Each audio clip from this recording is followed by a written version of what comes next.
So there's a place in Philly called Barclay Prime, and their cheesesteak costs $100.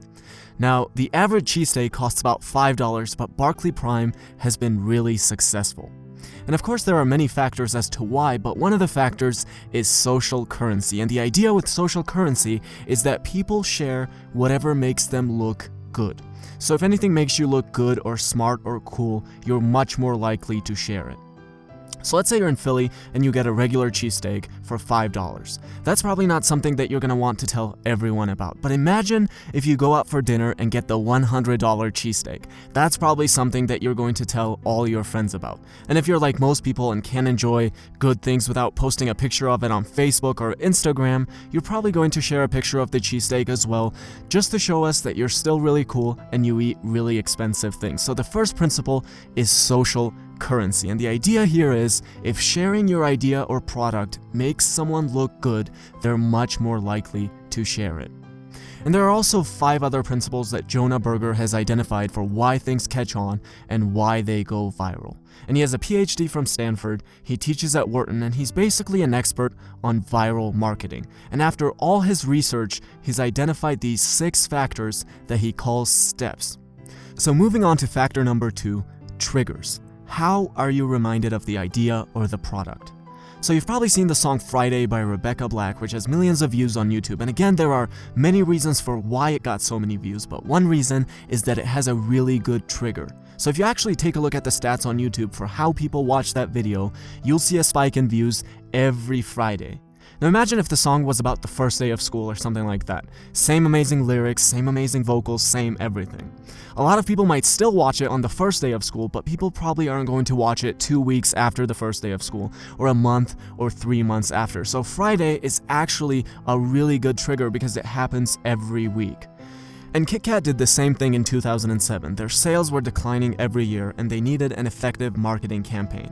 And what they did was they decided to link Kit Kat to coffee.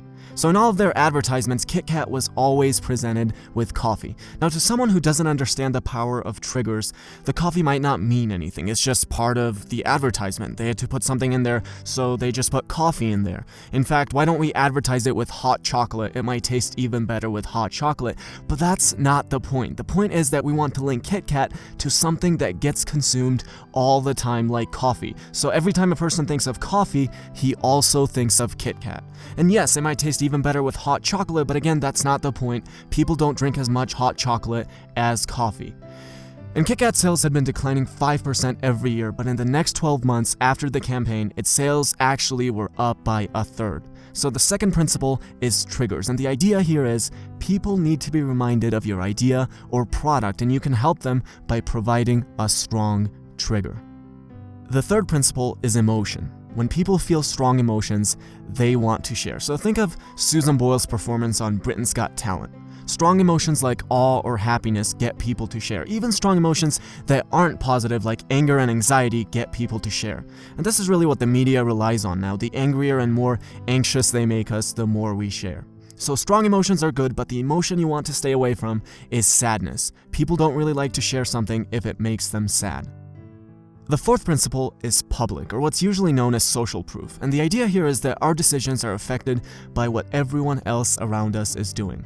So if you actually take a look at car buying behavior, one of the factors that affects whether someone will buy a new car or not is whether his neighbors and community are buying new cars. And if they're all buying a new car, he's much more likely to buy a new car as well. And Apple had this dilemma with their laptops. The Apple logo actually used to face the owner of the laptop when it was closed. And that was a convenience for the user because it was easier to orient the computer once you got it out of your bag. But the problem is that once the laptop was opened, the logo was upside down to everyone else in the coffee shop or wherever you were. So a decision had to be made whether the owner's convenience was more important than everyone else looking at the laptop. And they actually decided that the public image was more important. So the fourth principle is public, and the idea here is, can people see when others are using our product? The fifth principle is practical value. If you can actually offer someone something that really helps them, they're going to want to share it with the people they know. So one of the shortest, easiest videos I've ever made was a 2-minute video about my new favorite way to read.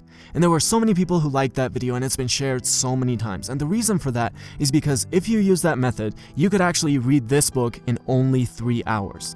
Now, a lot of people take weeks to read one book. So if someone shares with you a way where you can read a book in 3 hours instead of 3 weeks, there's practical value in it. And if you know someone who wants to read more and has been struggling with it, of course you'd share it with him. So the 5th principle is practical value. Anytime you can actually help people and make their life better, they're going to want to share it and help their friends and family as well. And finally, the 6th principle, stories. So in 2004 in the Olympics, this guy snuck into the diving area and belly flopped into the pool. And he also had a name of a casino written across his chest. Now, that's a great story and it got covered and people talked about it, but the story has nothing to do with the casino. You can tell that story without saying anything about the casino, so it wasn't really the most effective advertisement. On the other hand, some companies do this much better. So Blendtec is a blender company that makes a video series called Will It Blend? And they make videos where they'll put weird things like a brand new iPhone into their blender and blend it into powder. Now, that's a cool story. If you saw that, you might want to share it with your friends. But notice how the product is an integral part of that story. You can't tell that story without the blender.